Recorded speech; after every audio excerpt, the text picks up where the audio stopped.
In this edition of Southern Newsweek, the heavens opened as a weather bomb hit Dunedin, stretching emergency services. An animal rights group asks the University of Otago to have a heart this Valentine's Day.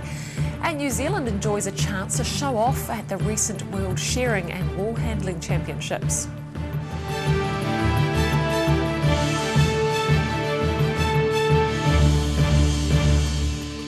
Kia ora, I'm Holly Buchanan. Dunedin's emergency services were stretched for much of Monday afternoon as a weather bomb went off over the city. It began with spectacular lightning and deep rolling thunder before the clouds burst. Torrential rain and hail pummeled the city's roofs, stopped traffic and flooded buildings. The DCC received 75 calls due to flooding this afternoon. The council expects that figure to rise. 14 houses were flooded and the library was evacuated for 45 minutes. In the CBD, people got a healthy amount of exercise and a fresh shower as they tried to avoid the heavy rain. Emergency services report many businesses and residents being flooded across the Greater Dunedin area. In South Dunedin, streets that were grossly affected by the 2015 floods were underwater again, prompting a call from MP Claire Curran on social media, checking how many constituents were flooded. The Dunedin City Council is to review the performance of its mud tanks, which were fixed after the 2015 floods. The Dunedin Urgent Doctors is in recovery following Dunedin's weather bomb. The wait is over for patients, some of whom were standing outside when the premises reopened on Tuesday. Practice manager Martin Chamberlain also told the ODT the centre will soon be moving. Roselle Lebone has more. Less than 48 hours ago, Dunedin was hit with this. Severe weather that went as quickly as it came caused extensive flooding across the city and closed the Urgent Doctors Centre. I'm Roselle Lebone.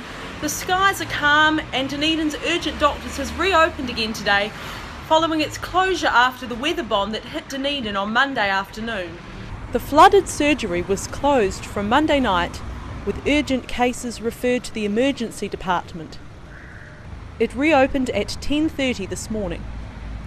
Clinical leader of Dunedin ED, Dr. John Chambers, said in a statement 140 attendances meant the department was very busy, with a greater proportion of minor injuries and illnesses recorded.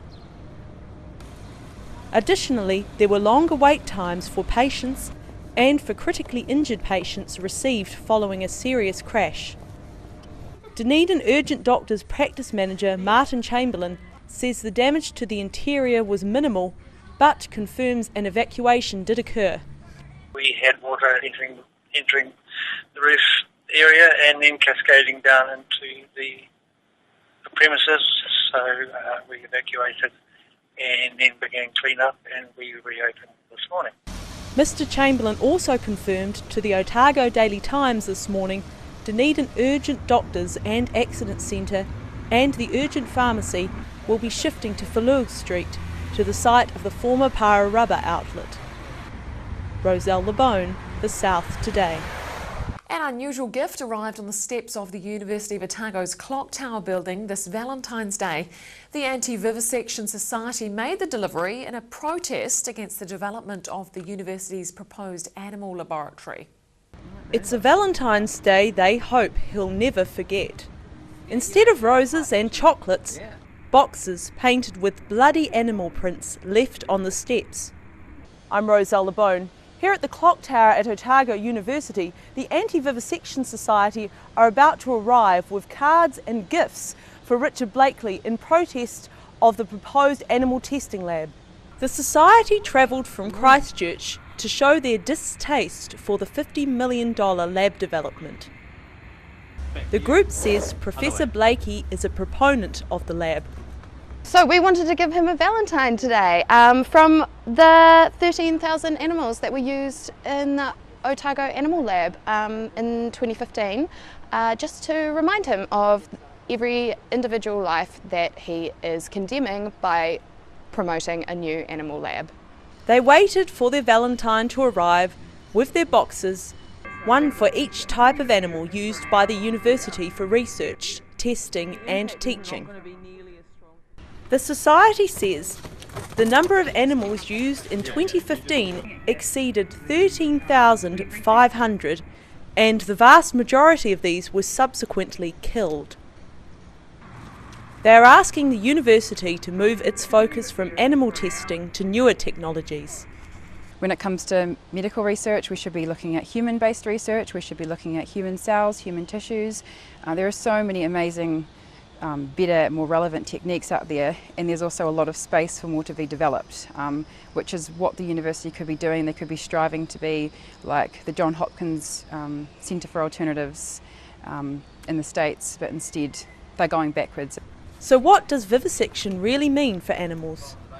The word comes from to mean cutting something that's alive, so I think that really illustrates how ruthless vivisection really is. Professor Richard Blakey says in a statement for the South Today, the Animal Lab has helped develop painkillers, anaesthetics, asthma inhalers and insulin, and is responsible for rising numbers of people surviving cancer.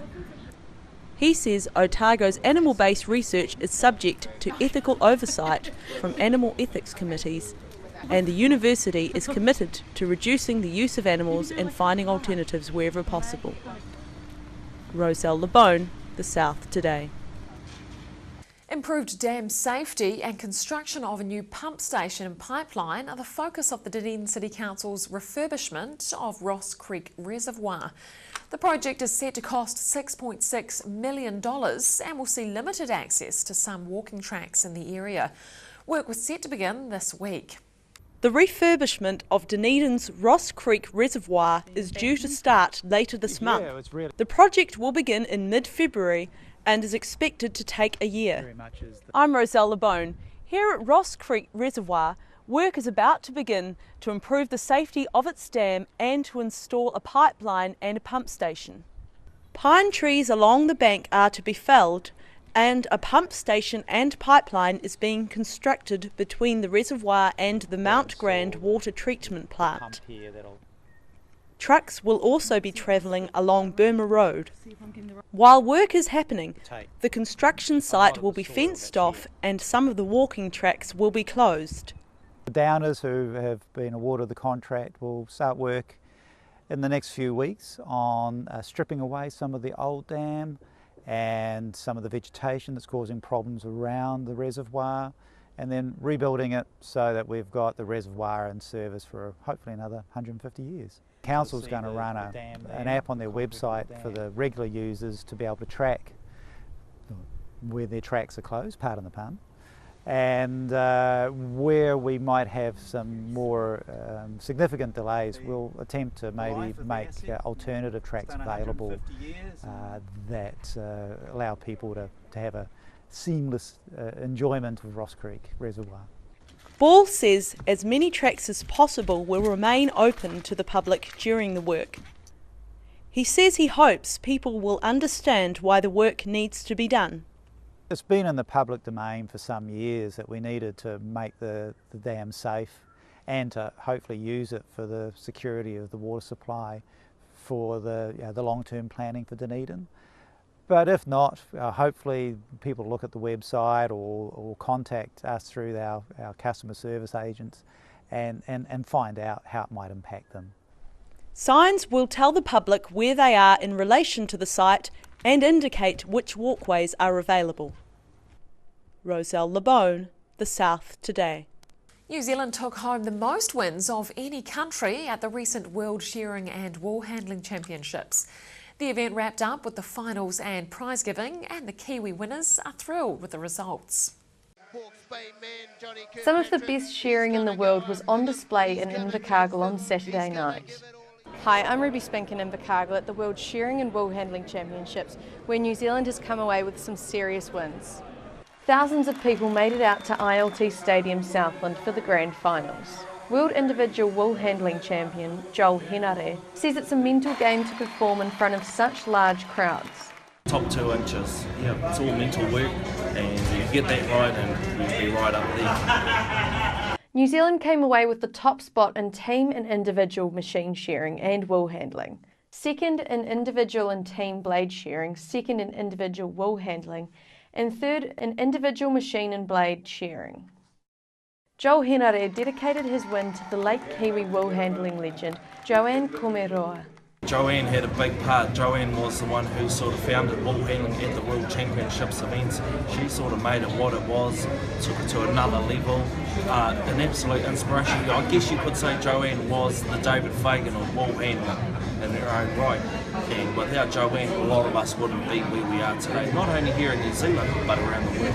The high energy of the machine shearing grand final didn't distract John Kirkpatrick. He says he tried to keep his head in his own game.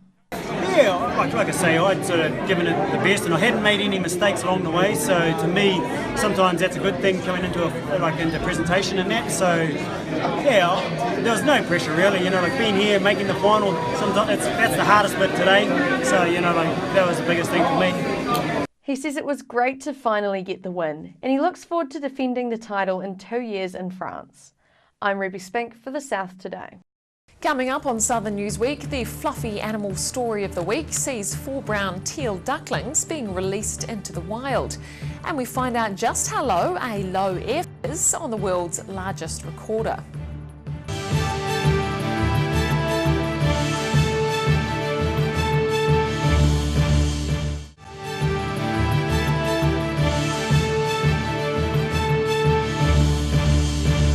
Welcome back. 4 brown teal ducklings, initially kept at Kiwi Birdlife Park in Queenstown, are being released into the wild. The birds are preparing for a new life in Milford Sound. Mina Amso talks to the people helping the endangered native duck species grow in numbers.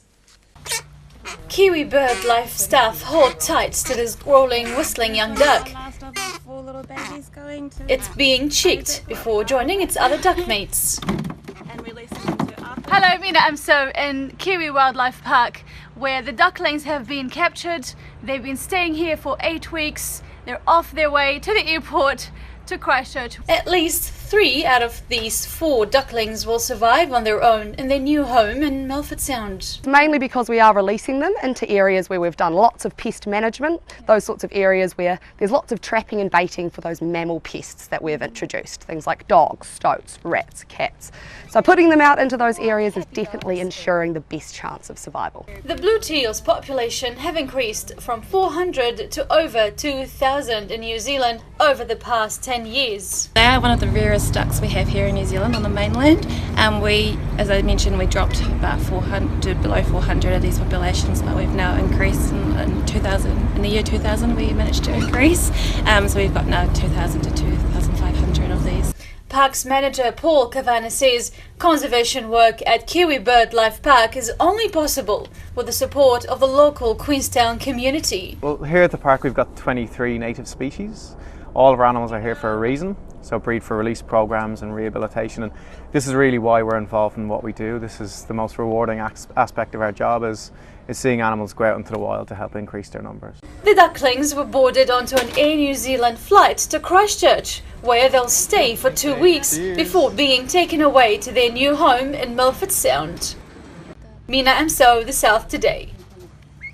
An American is embarking on a one-man bicycle tour to tell the world about telescopes.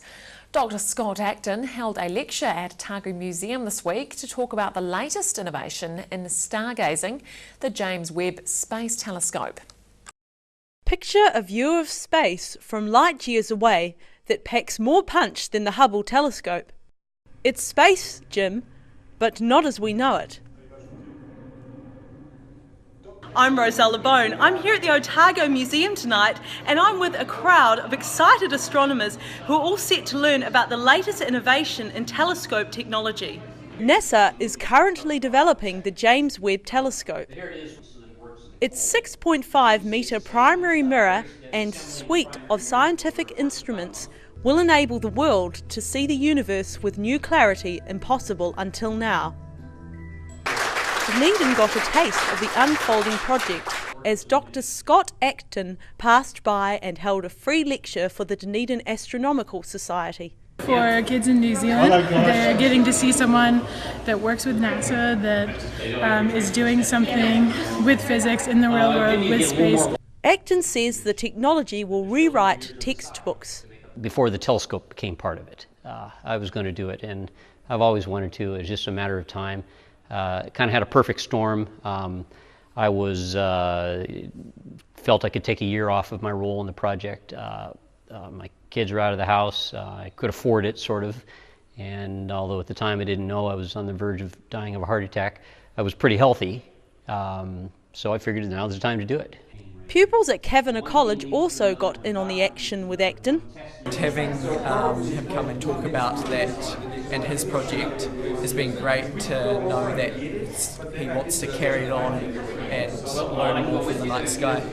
I always run into the kids somewhere that just find this stuff, that are stuck in some little town in the middle of Montana, for example, who have have no opportunity. They can see to the end of their street, and that's basically all the vision they have, but they just soak the stuff up. They love it. Most of the astronauts, many of the astronauts that went into space, they are people that came from small towns. The telescope will launch from an airbase and will remain adrift in space. It will take off in December 2018. Roselle LeBone, The South Today. People taking Saturday morning music classes in Dunedin have the opportunity to try their hands and lungs on one of the world's largest woodwind instruments. The Contrabass Recorder is in the key of F, 2 octaves below the standard recorder, and sounds like this.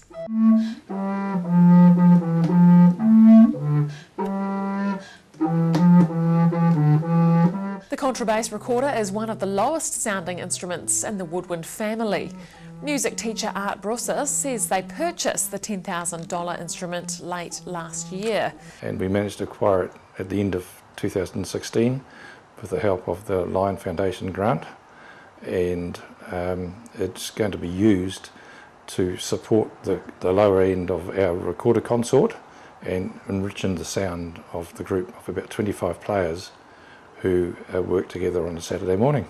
It takes a good pair of lungs to produce sound, which is why those running classes prefer adults sign up to learn. Dunedin's Saturday morning music classes restart on February 25th. After the break on Southern Newsweek, we find out what NASA has planned for Wanaka Airport next month, and a new childcare centre opens its doors for the first time for excited children in Dunedin.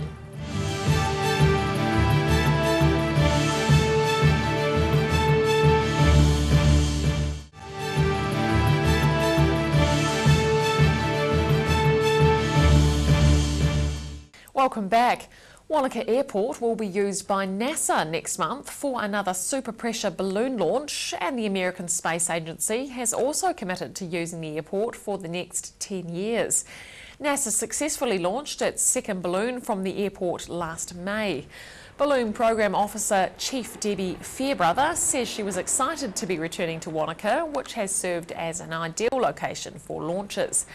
The 2 balloons launched from Wanaka so far have remained in flight for 32 days and 46 days, and Fairbrother says she hopes NASA could build on those successes and achieve flights of an even longer duration. A dedicated balloon launch pad will be constructed on the northeast side of the airport prior to next month's launch. From Altara to Oamaru, Sean Osborne has brought his knowledge of 2 essential slices of heaven to the south. He's worked for more than 20 years for the nation's top ice cream manufacturer and played rugby for Counties Manukau. But these days he calls Oamaru home, is coaching a local rugby team and is making sugar-free ice creams for dogs. Everyone loves their dogs and they deserve part of the family, so why not? You know, it's part of the family and they deserve a treat as well, but a healthy treat. He says his mother's diabetes prompted him to make a range of sugar-free ice blocks. Osborne describes the human ice confectionery market as dog-eat-dog, which is why he's developed ice blocks that dogs can eat. He says the future is in healthy treats for man and beast. And finally, the newly constructed Wakaari Childcare Centre officially opened its doors. A crowd of children and their equally excited parents were there to join the festivities, including speeches and well-mannered frivolity. The Wakaari Hospital creche has finally opened 10 years after the chapel stopped operating. I'm Rosella Bone. I'm here with Kate Lilly and some very excited children, and this is the opening of the brand new creche at Waikato Hospital. Kate has been working on this with her team for the last 4 years to see this come to fruition. A new generation of families and children were on hand to celebrate the facility. Youngsters welcomed those gathered with renditions of Kiwi favourites.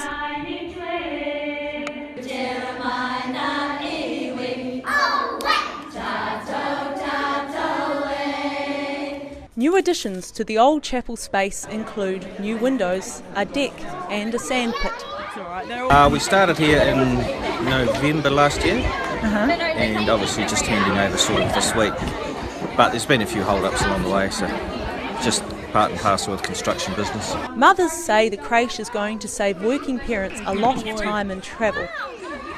We've seen our boss and our other staff members work on it for a long time, so it's nice to see kind of the dream come to be. It's going to mean a lot for those of us staff who've sort of been moved up here when we were in offices down the hill, and then we've been separated from our children who we used to be able to visit at lunchtime or every day, and now we're going to have them here with us again and be able to spend more time with them during our work day. And I'm actually pregnant and going to be bringing a new baby too. Tell me a bit about the chapel disappearing. What are your thoughts on that? I actually don't know too much about it, but it seems like it closed a long time ago. Yeah. So it's actually quite nice to bring new life into it, you know? So it'll be full of laughter and joy, and that's probably what people who originally built it wanted for it anyway. Kids quickly found their way around the space and onto the playground.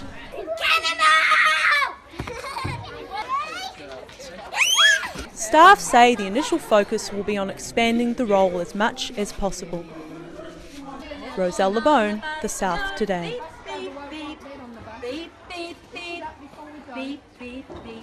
And that's it for this edition of Southern Newsweek.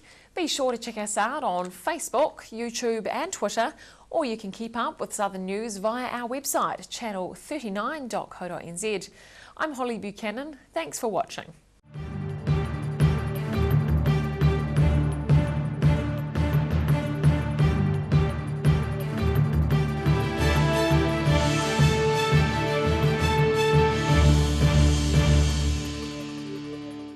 Supporting local content so you can see more of New Zealand on air.